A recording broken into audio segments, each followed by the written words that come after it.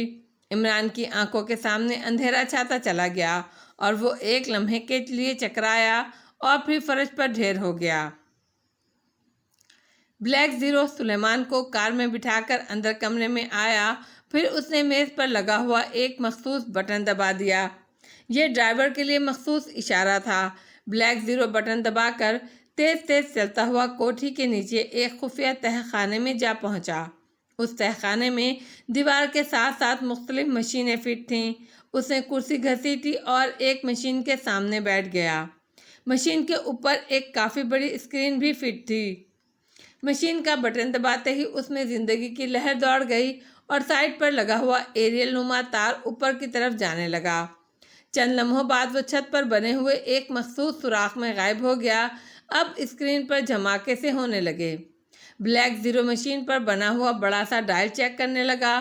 اس نے سوئی ایک مخصوص ہندسے پر سیٹ کی۔ سوئی جیسے ہی اس ہندسے پر پہنچی، اسکرین پر ایک منظر نمایاں ہو گیا۔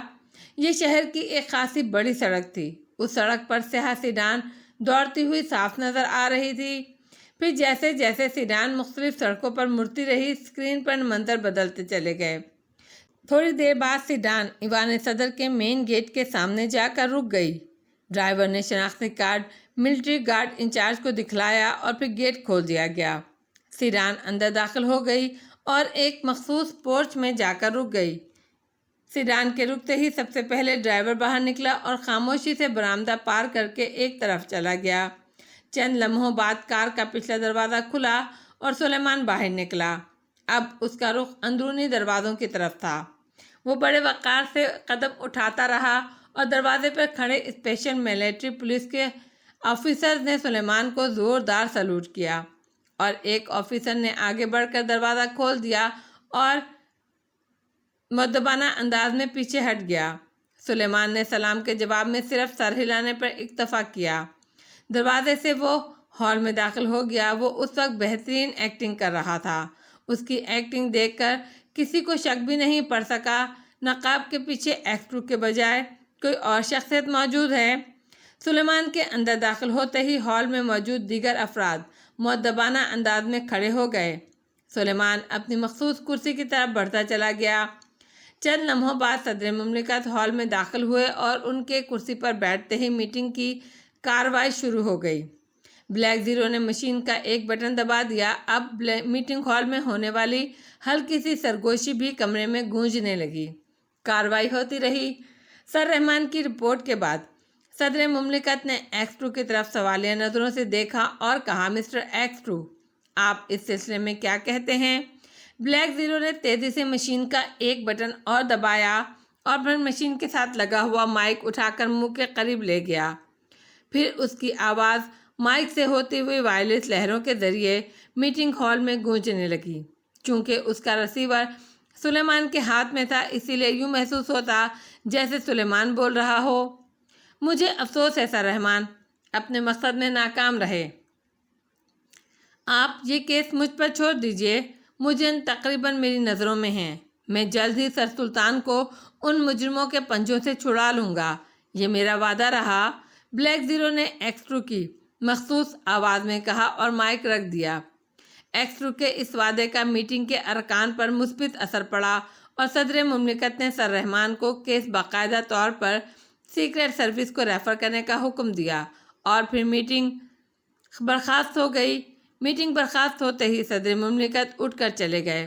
اس کے بعد باقی ممبران بھی ہال سے باہر نکل آئے۔ سب سے آخر میں سلیمان اٹھا اور وہ تیز تیز قدم اٹھاتا ہوا ہال سے باہر نکل آیا۔ ہال کے باہر ملٹری پولیس کے سپاہیوں اور افسروں نے اسے سلوٹ کیا۔ وہ سر کے اشارے سے انہیں جواب دیتا ہوا آگے بڑھتا چلا گیا۔ برآمدے کے ساتھ ہی اس کی مخصوص کار موجود تھی۔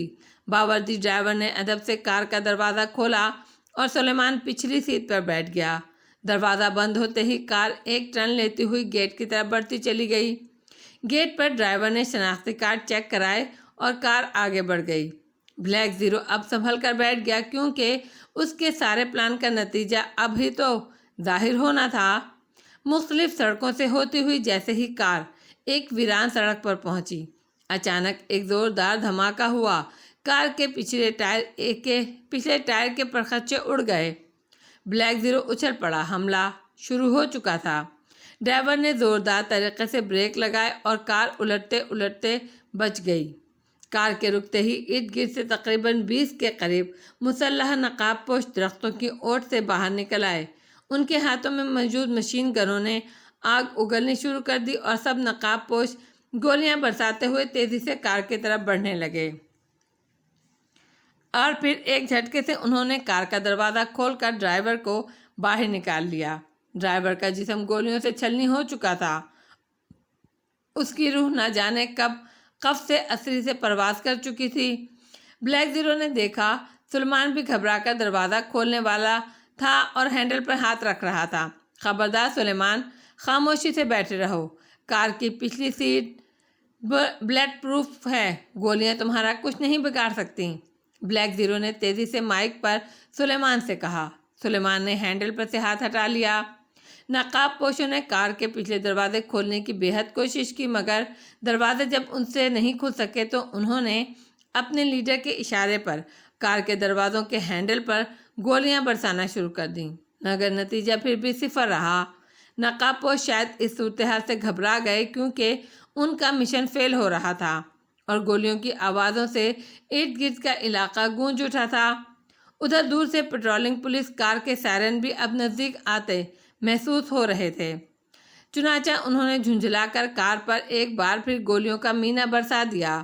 اچانک بلیک زیرو نے نقاب پوشوں کو پیچھے ہٹتے دیکھا، جیسے وہ ایک پلان کے تحت پیچھے ہٹتے چلے گئے ہوں۔ پھر نقاب پوش لیڈر نے جیب سے دستی بم نکالا اور بلیک زیرو گھبرا گیا کیونکہ بم سے یقیناً کار تباہ ہو جاتی۔ ادھر پولیس کاریں بھی اب دور سے آتی ہوئی نظر آ رہی تھیں۔ سلیمان، باہر نکلو، جلدی کرو، بلیک زیرو نے مائک پر چیختے ہوئے سلیمان کو حکم دیا۔ مگر گولیاں، سلیمان نے خوفزدہ انداز میں کچھ کہنا چاہا۔ ایسی خطرناک سچویشن سے اس کا کبھی پالا نہیں پڑا تھا، اسی لیے خوف سے اس کی سٹی گم ہو رہی تھی۔ باہر نکلو، وہ کار پر دستی بم پھینکنے والے ہیں، بلیک زیرو چیخا۔ بم کا سنتے ہی سلیمان نے بجلی کی سی تیزی سے کار کا دروازہ کھولا اور باہر چھلانگ لگا دی۔ دوسرے ہی لمحے وہ سامنے سے آنے والی کار کی طرف بڑھا۔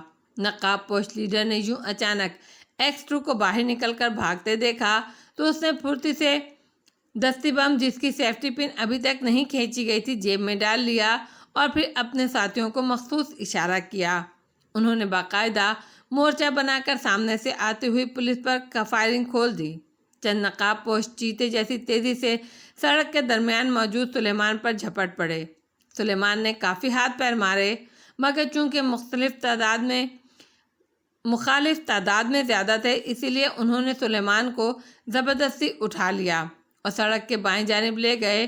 ڈھلان میں موجود ایک اسپورٹ کار میں اسے پچھلی سیٹ پر بٹھا دیا گیا۔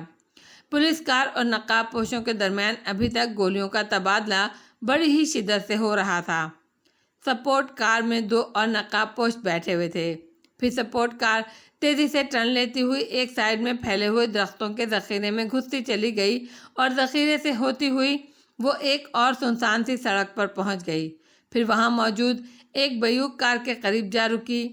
سلیمان کو اس سپورٹ کار سے بیوق کار میں منتقل کیا گیا اور پھر بیوق تیزی سے مختلف سڑکوں سے ہوتی ہوئی ایڈورڈ کالونی کی ایک عظیم الشان کوٹھی کے گیٹ میں داخل ہو گئی۔ پورچ میں بیوق رکتے ہی 2 مسلح نقاب پوش جو وہاں پہلے سے موجود تھے، انہوں نے تیزی سے کار کا دروازہ کھولا اور پھر مشین گنوں کی نالوں پر سلیمان کو کار سے نیچے اتار لیا۔ مختلف برآمدوں اور کمروں سے ہوتے ہوئے وہ ایک ہال کے دروازے پر پہنچے۔ ایک نقاب پوش نے دروازے کے قریب لگا ہوا ایک بٹن دبا دیا اور دروازہ بے آواز کھلتا چلا گیا۔ سلیمان اندر داخل ہو گیا۔ یہ ایک بڑا ہال تھا جو فلورسینٹ ٹیوبوں سے جگمگا رہا تھا۔